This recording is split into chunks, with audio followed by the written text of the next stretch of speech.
What's up, Degenerate Nation? Welcome to the Big Bets on Campus podcast. This is the midweek college basketball betting preview. I'm Stuckey, and joining me today is my fellow BBOC co-host, Mike Calabrese.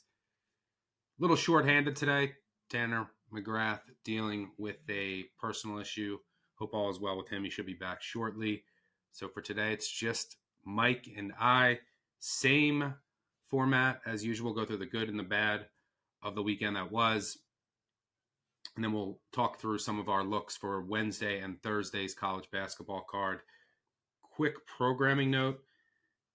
Conference tournaments actually start on Sunday with the Atlantic Sun. We will cover that on Thursday's normal episode with myself, Greg, and Mike. Three-Man Weave will have an episode out, their normal episode on Sunday, and they'll cover, I think, 3 or 4 conference tournaments that start early next week. I'll be recording a couple more episodes on Monday that hit the ones that start midweek. And then we'll have a ton of episodes that I think like 4 or 5 episodes that come out the Monday or Tuesday the week following, where over a 24-hour period we'll knock out. I'll do 20 to 25 conference tournaments with the guys from Three-Man Weave, Mike, Tanner, Greg, and we'll have all that out for you. So make sure you're in tune with the podcast feed. Subscribe. Tell a friend, tell them you know the drill. Leave a 5-star review. Those help us. But yeah, it's March. It's going to be chaotic. Wall-to-wall action coming up. Starts Saturday. And tournament starts Sunday.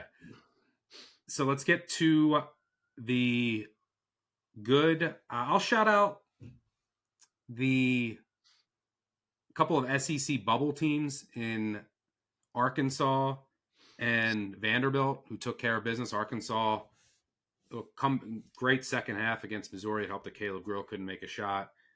But that was a huge win for their tourney hopes. And then Vanderbilt had a huge lead against Ole Miss, blew it, were able to bounce back and hold on. The reason I bring it up is a lot of times there's a reason these teams are on the bubble. And a lot of times in these must-win games, you have to pay premiums to back them. And more times than not, you're going to see these teams fall flat. And we saw that across the board, specifically in the ACC. I mean, Pitt against a really short-handed Notre Dame team, surprisingly. Get a couple of, their best shooters were scratched before the game. Pitt is a corpse. Wake Forest goes down to NC State. SMU still can't get a big win, gets blown out at home by Clemson. So it was, and then you had Gonzaga, who I think we have to consider on the bubble. Team can't win a close game, can't win a big game. Their best win is on the first day of the season against Baylor, and Baylor isn't even in that was a top 10 matchup. And neither of those teams are a lock for the tournament yet. I know you liked Gonzaga, and I want to put this in the good because you have to give credit to St. Mary's. Every time St. Mary's beats Gonzaga, it's usually everyone makes it, including myself, makes it about Gonzaga. But you have to give credit to Randy Bennett for what he's done with this team after losing Mahaney, after losing Jefferson, who's tearing it up for Iowa State. What he's done with this team is incredible. I know you liked Gonzaga. They just couldn't make shots. Do you have any quick thoughts on that game? Yeah, you would think in an environment like that, a nationally televised game at the Kennel, they'd come out with their hair on fire. The opposite, in terms of the lineup they put out there to start the game. Joe Few starts -9 in 2 minutes. They lose by 7. So not a great look for Mark Few. An interesting choice by Mark Few in what you could argue was a must-win game in terms of their at-large hopes. Certainly, you would hope that they would knock down some shots, but St. Mary's, this is a good team to tuck away and to, earmark for March Madness, because when they get a lead, they don't give it up. And as you know, and I feel like as we mentioned this, Tanner will somehow parachute into this episode, someone who's suffered more melts than any gambler this season in college basketball. Teams love to give up double-digit leads in college basketball, but St. Mary's, because of their pace, they're so methodical in the half court. They are so efficient in terms of the shots they take. They're just not going to blow leads. And it doesn't even matter playing on the road against a team with, at least on paper, such high offensive upside as the Zags. It didn't matter. So I do agree with you. You got to give credit to Randy Bennett, what he's accomplished. And at this point, let's just cross our fingers and hope they don't get paired up in one of these brackets, the hypothetical right now, but the one that matters is the one the committee gives us on Selection Sunday. Do not pair him up with a mid-major darling that we're really hoping can make a deep run, because this has the kind of making of a team that is just going to ruin a Cinderella run from the opening jump. So if they land in that, 3 or 4 or 5 seed line, I just don't want to see them against my favorite mid-major or low major. I'm hoping that they get one of those pretender teams out of the Big Ten, the last one to make it into the field, something like that, so they can expose them. But that's my concern right now. And I have to be out on the Zags because other than a trip all the way to the WCC final, I think their at-large bids are on life support at this point, and honestly, they deservedly so. Yeah, friend of the show, friend of mine, Rocco Miller, his latest bracket is St. Mary's versus UC San Diego. I will die. All right, for your good, where are you going? I'm going to go with 2 pieces of information. The first, I don't know if you saw the tweet from Woj. He is auctioning off his Woj bomb phones, all the breaking stories, players leaving, getting traded throughout all of his time at ESPN, covering the NBA. And he's going to take those proceeds and add it to the war chest, or, the money they're trying to stack in Western New York for St. Bonaventure. And I love this as someone who loves low major and mid major basketball. You need to compete, but really, if you can get enough money together and buy one player or keep one key player, you saw it with a program like St. Mary's. It would have been great if Jefferson could have stayed, or Mahaney could have stayed if they, put together $250,000 or at least something competitive in that nature. You saw it with Boise State football. They're able to keep Ashton Genty together with their horseshoe collective, able to pass around the collection plate. So Woj is leading by example. Remember, this is a guy who turned down multi-millions from ESPN, broke that contract to go back to his alma mater to try to keep this program relevant, because he said in the fall, he was quoted as saying, the health of this athletic department, particularly the basketball team and their chances to go to March, to be a Cinderella, it can have a ripple effect to the overall health of the university. And I can speak to this as a student reporter 20 years ago in college, sitting in some of the meetings and listening to the university president talk about, should we be putting more money and backing behind the college basketball program? Because could we do something similar to another Jesuit school like Gonzaga? Can that be something that has a huge impact on its university? There's been, extensive studies over the past 10 years that have said, yes, you get, a bump in enrollment, you get a bump in applications, you get all this exposure that would otherwise cost tens of millions of dollars in terms of TV slots, particularly if you can win 1 or 2 games in the tournament. So I love what Woj is doing. He's leading by example. I'm hoping that St. Bonnie's can, keep a player or 2, or maybe steal another from a low major and mid major, and keep the A10 relevant. It's a conference that I really love, and I love the fact that he's going for it. My only question is, if you get the phone, do you get the contacts? Does he scrub the SIM card? Is it put in a glass box like the 700th home run ball from a major leaguer? Like, what exactly are you buying? Or is it just, essentially a husk of a phone and you're having to take his word for it? That's what I was going to say. I'm interested in buying these if it's like all the contact info and you can read all the conversations. But I assume it's just the phone. I haven't looked into this too much. And then in that case, I have no interest in having a framed hard BlackBerry, phone, curve or whatever it is. Phone. Yeah. I really don't care. That's something like, it'll be Ravel is helping the buy. That's something that Ravel will have. He'll be going to Ravel's house. Like, you want to see Woj's 7 phones I have framed? What else you got for good? Also, Clemson. I think we undersold Clemson. I mean, how high can they climb at this point? A 4 seed, perhaps? I think it could be a 3, depending on what they're doing. That would be phenomenal because, I mean, we've rightfully so slammed the ACC, its overall lack of depth, everything else. But they avoid the letdown after the upset of Duke. They got convincing wins at home against North Carolina, at FSU, and then at SMU, winning by double digits. They're inside the top 25 on both ends of the floor per KenPom, which is usually a winning formula to be able to pick out a team to make a deep run, Final Four, even a national championship. They can really shoot from 3. They always win the turnover battle. And when Shefflin stays out of foul trouble, they can hold their own on the glass. So I guess my question to you, Stuck, did we miss the boat on a surprise Final Four? I see it's still out there at 18-1 at DraftKings. Brunell is a coach that I think is a little bit underrated still after all this time in the ACC. He's putting it together and they're playing their best basketball at the right time. Is that more so that the ACC is so down? But I still view it as like they avoided these letdowns and they're drilling teams, and their upside was demonstrated on their home floor beating Duke. So I don't know. I think 18-1 is a good price. I know it's jumping the gun, maybe one last episode where we add to the portfolio, but Clemson's a team that I'm starting to take more seriously with each passing day. Well, spoiler alert, that was going to be my Final Four future for this week's episode. Well, it Uh, looks like you got a vote in your back pocket then. at 18-1. I mean, the thing is, like, over the past 3 months, only their only losses were at Louisville and then a bunch in overtime. Like, that's it. They lost 3 games in overtime. And I agree. I mean, this team is we had them last year to go to the Final Four. I had a ticket, was able to get some equity out of it because they went to the Elite Eight, and then they just ran into a Bama team that made 16 or 17 threes in that game. I have them. Yeah, I have fair odds like 14, 15-1.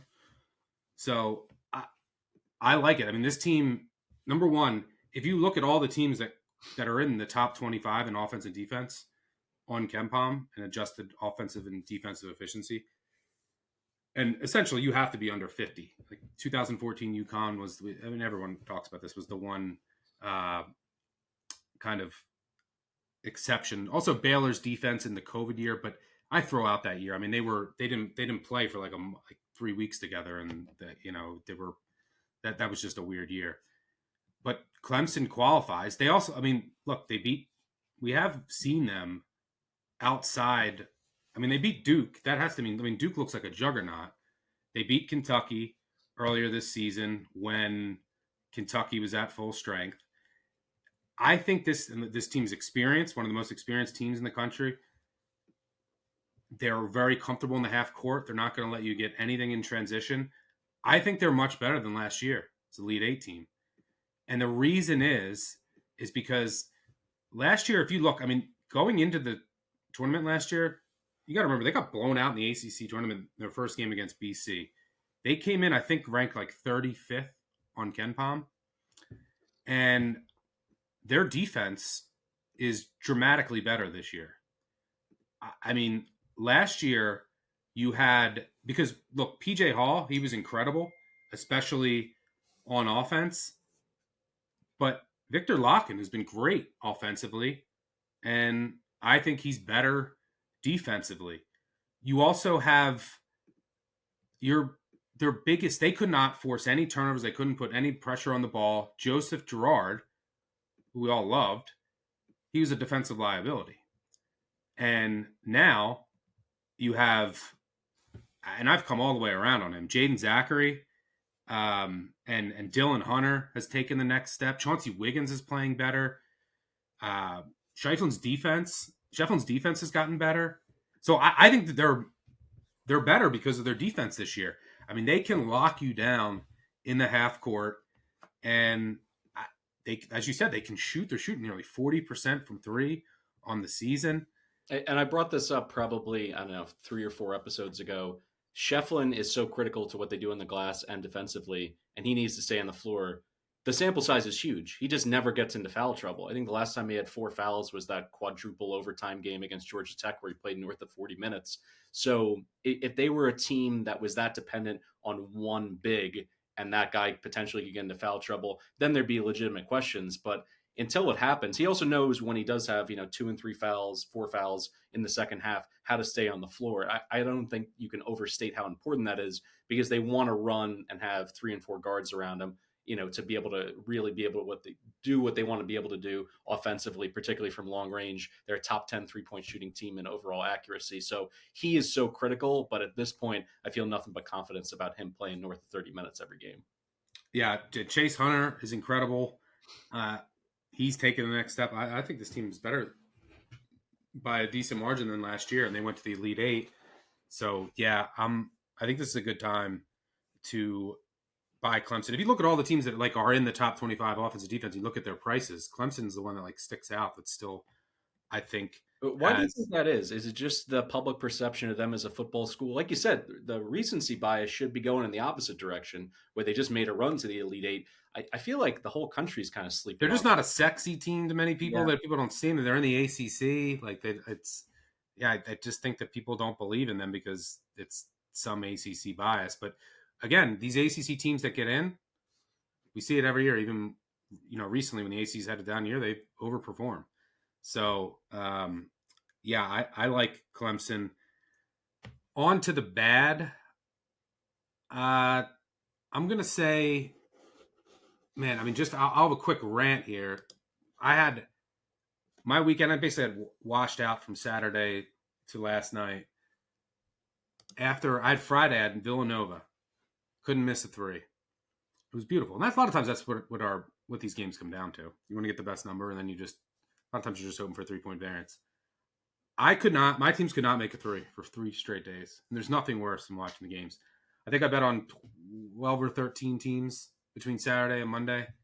They shot 24% combined from 3. The one team, the worst was Texas A&M against Tennessee. I'm still not over that game. Yes, Texas A&M can't shoot, but they were 5 of 30 from 3. And Tennessee, who's not a great shooting team, was 13 of 27. They shot 50%. Texas A&M shot 16%, and the game went right down to the wire. Tennessee shot 37% from 2. Texas A&M was 62% from 2. That was so frustrating, that game. And then the one team that did shoot well for me was Texas State. And the problem was, so did South Alabama, who's not a good shooting team. South Alabama, 31% on the year. They play Texas State. Texas State ends up winning. I pushed the bet. Lost some I had some 1.5 too. Lost some at 1.5. South Alabama finishes 12 of 27. Barry Dunning, who had one of the most incredible performances of the weekend, finished with 46 points. He was 9 of 12 from 3. He's a 25% career 3-point shooter. He was making everything under the sun. And I have Connor Sejan can't make wide open threes. Texas A&M going 5 of 30. So it was frustrating, but that's just the swings of the season. Your 3-point variance. Yeah, cue the clip from Woody Harrelson and White Man Can't Jump. I'd say it's luck of the Irish, but I'm not Irish.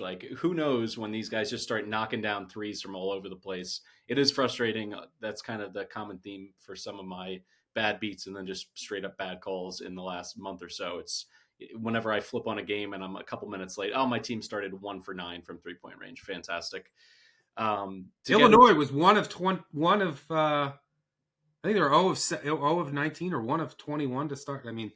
Man, they got waxed. I will tell you, though, Illinois, people don't want to hear it, but they have to go in the bad. But they got just absolutely destroyed by Duke. They're probably going to be the most undervalued team down the stretch and in the tournament. They're going to get healthier. They're going to start practicing together. So not only have they had all that go on, they've been running so bad from 3. It's incredible. They're a top 20 since January 1st. They're a top 20 adjusted offense. And that's with all the injuries, the illnesses. And they're shooting 26% from 3. They're not a great shooting team. They're not 26%. On the other end of the floor, opponents are shooting 42% from 3. The delta between their 2-point offense and defense and 3-point offense and defense is extreme. They're going to get healthier. And if you look, it's really funny that people, Michigan is 8-2 over their past 10 games. They've won all 8 games by 4 points or less. They got blown out in the other 2. Everyone's praising Dusty May and this Michigan team. Everyone is throwing Illinois under the bus. Over that 10-game stretch for Michigan, since they're 8-2, Illinois is still ranked ahead of Michigan per Torvik. And they've been bad, and they've been injured, and they've been unlucky. So guess what? Illinois goes to Michigan on Sunday. We'll see how hopefully don't. If they lose to Iowa, though, then I don't know. That's a big red flag. But yeah, Illinois is going to be a team that they're basically, when they're healthy and once they start getting the practice together, is the top 15 team in the country. And they're going to be on the 8 line. So that's not fun for whatever 1 seed might have to draw them. And then my other bad Yeah, that's about it. What do you got? Yeah, I got screwed on my Cooper Flag over 31.5 points, rebounds, assists. He was at 28 with about 11 minutes to go, but they were just absolutely mopping the floor with the Fighting Illini, so he didn't play the last 8+ minutes of that game. So that was highly frustrating. Now, granted, that was a part of the handicap. You had to consider the chance that the bottom fell out of the Fighting Illini, but to lose by that much, like just keep it within 25 points and they'll stay on the floor until the last TV timeout. So that was brutal. Also, I haven't experienced this one in a while. I played Iowa State and I played Texas Tech, and late scratches to not one but two starters. So I lose the Iowa State one because I got the number, I think, at 8.5. And then I played Texas Tech on the money line against Houston. How freaking lucky is Houston going to get this year with that kind of, Yeah, they also played Kansas without Adams. They played Texas Tech the first game. won't Toppin got thrown out. And I've been in this camp. I'm really, I think, the only one saying that I think Houston's overrated. Not that I don't believe they should be a top 5 team and probably a number 1 seed, but people acting like they're significantly better than last year's team. I think that's the incorrect read, and I think it'll show itself in the second weekend of March. But at this point, I was trying to stake my claim in Big 12 play, and I just keep getting the rug pulled out from under me. So that was a rant for me. It just I can deal with the 3-point variance. I can deal with the missed foul shots. I can't deal with losing multiple starters and not having a heads up, because clearly they knew, more than 15 minutes before the tip. So just another reason to get an official status injury report, whatever you want to call it, universally across all of college basketball, because it's been killing me. And you would think that some of that luck would go my way. I can't remember the last time I bet a team and then their opponent lost 2 starters 15 minutes before the tip. Yeah, that was a fortunate weekend, to say the least, for Houston.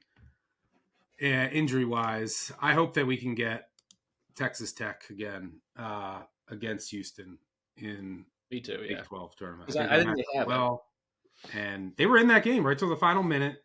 Anderson even without either, so they were there. Even without their 2 of their best players, and they couldn't make a 3 to save their lives. So yeah, I hope we get the rubber match, because Texas Tech has been shorthanded both times they played Houston this year and split and could have won both. All right, before we get to some midweek looks, it's time for my favorite ad read, because I love EdgeBoost. And if you're listening to this show, you probably like betting as much as I do. And when it comes to betting, there are 2 things I'm always trying to do: make it easier and make it more profitable. That's why I've partnered with EdgeBoost, the financial platform that pays you cash back to wager. EdgeBoost is an online bank account that pays you for every deposit, because with the EdgeBoost Visa debit card, you get up to 0.5% cash back on all your sportsbook, daily fantasy site, and casino transactions. That's free money back in your pocket just for doing what you're already doing. It's a no-brainer. I promise this isn't some credit card gimmick.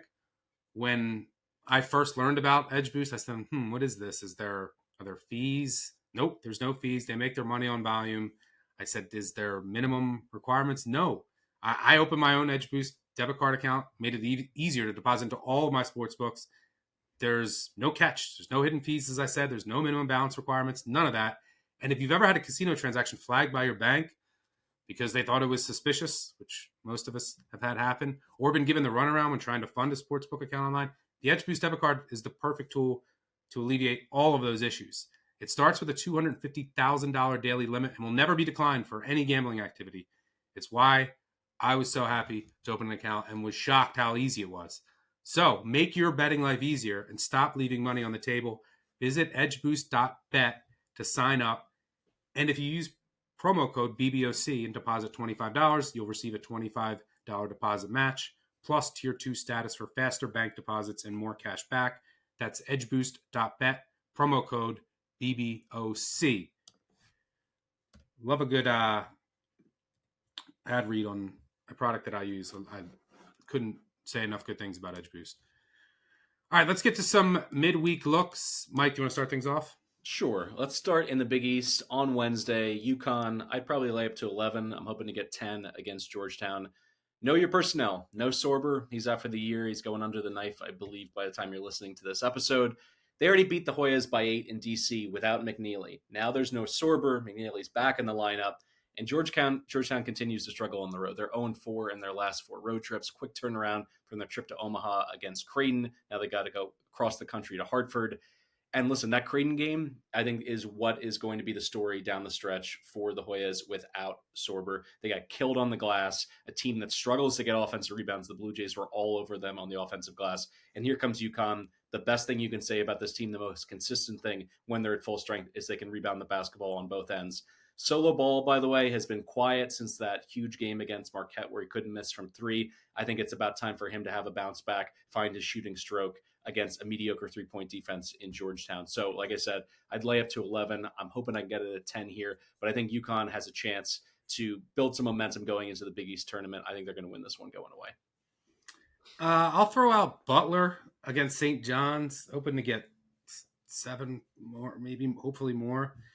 Maybe it's a bit of a letdown spot for the Johnnies after that big win. They're on the precipice of clinching the Big East tournament. But Butler, the reason I like this is Butler's the best defensive rebounding team in the league. They don't turn it over too much. They've been good against the press, although they did turn it over quite a bit against St. John's in the first meeting. Johnny's went 1 of 21 from 3 in that game, but they also went uncharacteristic 17-23 from the line, and Butler went 9 of 20. Butler actually led that game in the second half at St. John's. Butler can space out St. John's. They can move the ball, and they can shoot. They're shooting 38% from 3 at home this year. They can also get to the line. So, yeah, I mean, it's an elite catch-and-shoot offense. They're not rim-reliant. Like, that's how you have to beat St. John's. They'll slow it up on offense. Kind of similar to Villanova. But if you look at the teams that have given St. John's a bit of an issue in conference play, it's ones that can defensive rebound. And Butler is the best in the league in that department. So I think it's a pretty good spot for Butler, and it's not a terrible matchup. I don't think St. John's is going to go 1 of 21 from 3 again, but they've shot over 40% their past 2 games. So I wouldn't be shocked if they just have an awful shooting line. If you can keep St. John's off the offensive glass, they're going to go through scoring droughts. So I don't hate this spot for Butler at home. What else you got? Just a quick thought on that game, too. I don't know how much of it's gamesmanship from Pitino, because he's certainly... Yeah, you also have Lewis and Richmond dealing with injuries. Exactly, because he said that Richmond has this, a laundry list of injuries. Does that mean he actually plays him off the bench, limited minutes? When is he going to try to get him healthy before the Big East tournament? Or is this, him just trying to play a little, late game personnel, hide the lineup essentially from his opponent? Because Lewis is definitely dealing with a groin, though. He was not good against UConn. He missed a game. Those things can flare up, too. So that's just like something that could happen during the game with a little more risk if you back St. John's. The reason why I wouldn't necessarily make it actionable info in terms of the Richmond injury, if you watch the second episode of the St. John's documentary, he lied to his own son, Richard Pitino, when he said that Richmond was going to come off the bench and then he started. So it wouldn't be a surprise. I'll never believe Rick, but they're definitely dealing with some groin issues. They're both going to play, but they're not 100%, and maybe their minutes get restricted a little bit, and maybe it flares up. But I don't mind the matchup for Butler here. I'm going to go down to the Big South for my next play on Wednesday. USC upstate catching a huge number against High Point. The projections have it in the mid-20s. If that's the case, if it's north at 24, I'm going to go ahead and take them. This is the last game of the regular season for High Point. A win wraps up an outright Big South crown and the number 1 seed in next week's tournament. Upstate, by the way, has been really feisty down the stretch. In February, they have an upset of Charleston Southern in their last game and 5 losses by an average of 9 points per game. This is the bottom team in the Big South. So they played a lot more like a middle-class team in the past month. And a big part of that is they have one of the best freshmen in the entire country, Mr. Dean. I'm sure that he's going to transfer up maybe to a higher mid-major in the offseason, if not potentially being a role player at a power program. He's averaging 16 and 5. They easily covered against the same High Point team at home. They were 15-point dogs. It was a sweat-free cover. They lost by single digits. And in this same exact situation last year, High Point and head coach Alan Huss, they had it wrapped up, at least a share of the Big South title in their last regular season game. They closed as a 4-point favorite. They lose outright to Longwood at the buzzer, and a team that went 6-10 in Big South play. So to me, I think this is a situational spot if you can get the huge number. I think they're going to go absolutely on cruise control if they get up by, let's call it 15 points in the second half. So I'll go ahead and take the Spartans. Rolling with Upstate. I'll throw out a couple more. Texas, might look for Texas against Arkansas. I mean, it's a good spot on the surface. They're coming off that blowout loss at South Carolina. Arkansas off the Missouri win. Texas has revenge against Arkansas, where Arkansas just started that game red hot from three. The past 8 games, teams are shooting 38% from three against Texas, only 29% against Arkansas. So these teams have benefited, though Arkansas has benefited from some 3-point luck, Texas has not. Texas does have an elite transition defense, which you need against Arkansas. They work in isolation on offense much better than Arkansas, which both of these defenses force you to do.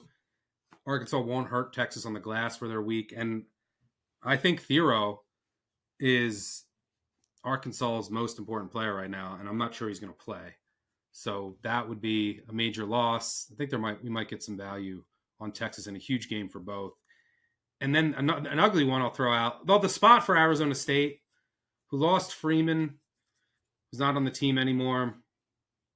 That hurts them offensively. But BYU, you want to talk? We should have included the refs in that BYU Arizona game. Yes, I mean, back to back. It's one thing to make bad calls, but back to back to end a game like that was just. I think it's enough to open an investigation. That was absolutely horrific, horrendous. So BYU, probably at the peak of their market value now off that win at Arizona. They're still outside the top 350 and has the metrics away from home metrics. They lost on the road to Providence, TCU, Utah, Cincinnati. Arizona State is a good jump shooting team. That's how you have to beat this compact BYU defense, and especially at home. Arizona State shoots really well, so maybe we'll get some value with the Sun Devils. Penn State, I think we might. Indiana's in must-win mode. They're coming off that Purdue win. Might get an inflated number here. Penn State's playing better the past 2 games. They kind of went through a lull. They went 1-11 over a 12-game stretch, but they dealt with injuries, a number of injuries over that stretch. They lost games by 6-1, 5-1, 4-2. They lost a ton of close games. They even lost by 6 against Indiana at the Palestra. Indiana shot 40% from 3, which never happens. And Penn State was 3 of 21 and 10 of 18 from the line. Although it's worth noting, Renewed didn't play and Puff Johnson did.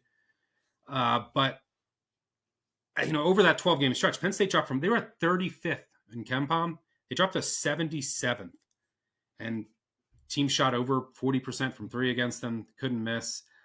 I do worry about the offensive glass and Indiana dominating there, but and the Hoosiers have been good against the press. They're in the 94th percentile. They've been very good against the press, but they're not a good catch and shoot offense. They don't have elite perimeter shooters, which is really how you beat this aggressive Penn State defense. Niederhauser's on fire the past 2. You never know what you're going to get with Indiana. So with this narrative, everyone just saw Indiana win, they're in must-win mode, they're at home. Penn State's still trying. Penn State's playing to go to the Big Ten tournament, keep their season alive. So we might get some value with the Nittany Lions. What else you got? I'm going to end with fading a team that you brought up earlier. I like Rutgers catching double digits against Michigan. I'm hoping to get 11. Let's just keep it simple. Rutgers against the spread in their last 8 as a dog. With Harper in the lineup, they're 5-2-1. He's fully back to his upside that he had early in the year that was making him a lock to be a top 5 pick in the summer's NBA draft. He just gave Washington 34, USC 25. They won both games outright.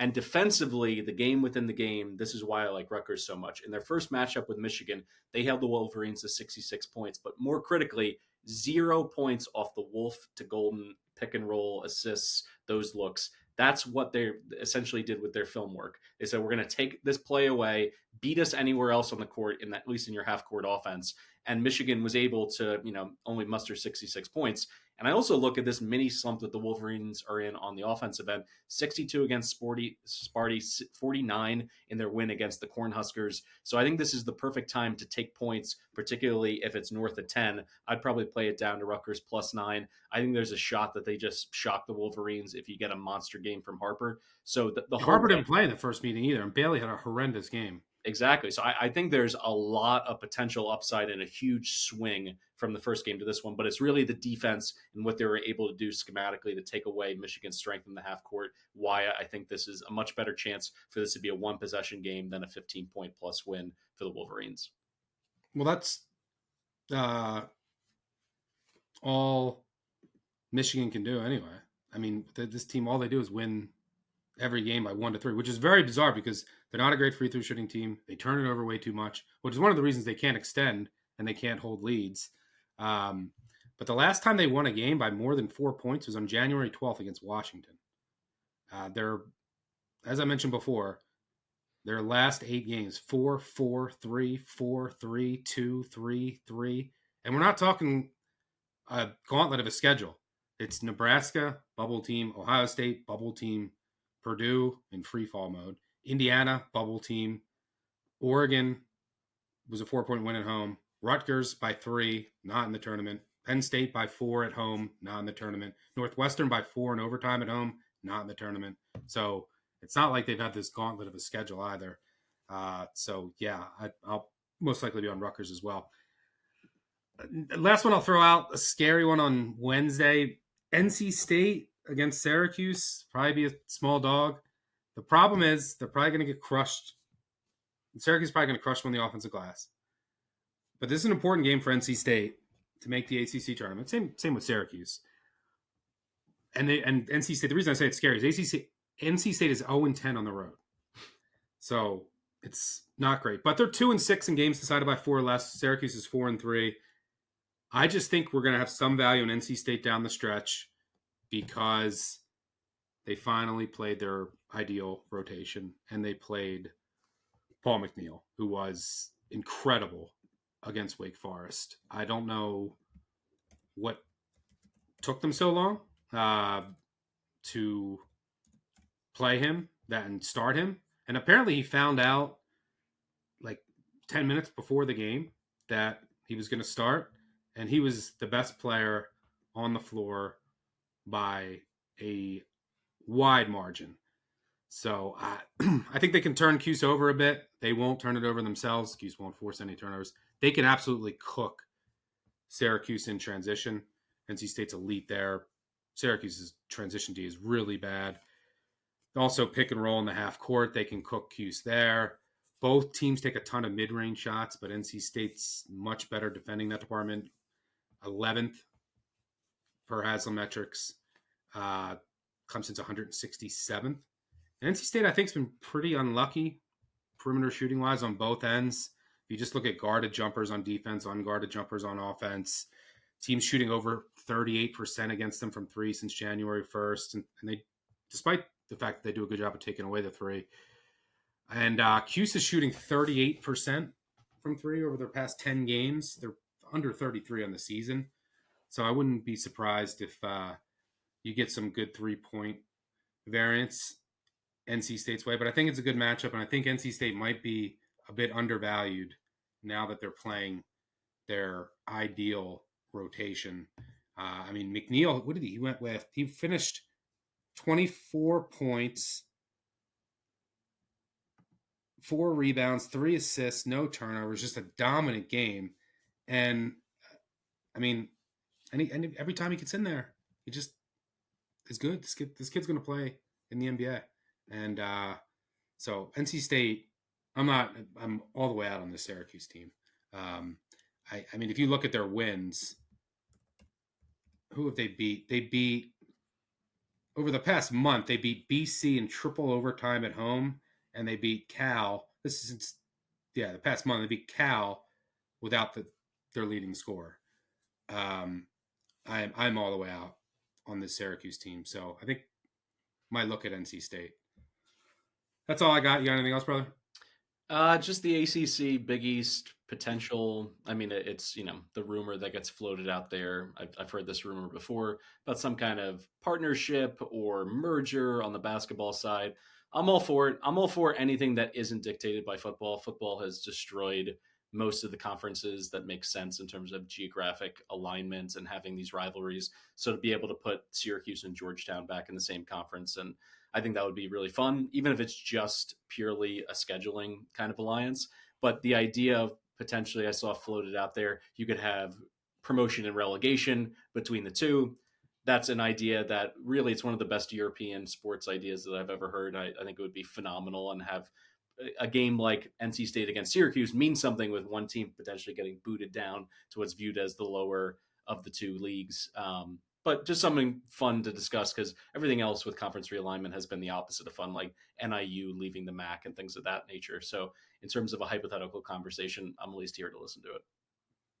By the way, one last thing, team, yeah, very intriguing for sure. Kansas State, one of the most bizarre teams in the country. They had like just a 6-game stretch where they're the best team in the country, and now they're back being terrible. And as we said in the last week's episode, it wasn't just because they were knocking down 50% of their threes. Like all of a sudden they just leapt out of bed and they were a top 10 team on both ends of the floor. And now they're kind of turning back into a pumpkin, or we'll see at least. It is one of the most bizarre things that needs to be studied by college basketball historians. Crazy. All right, that'll do it for us. We'll be back on Thursday.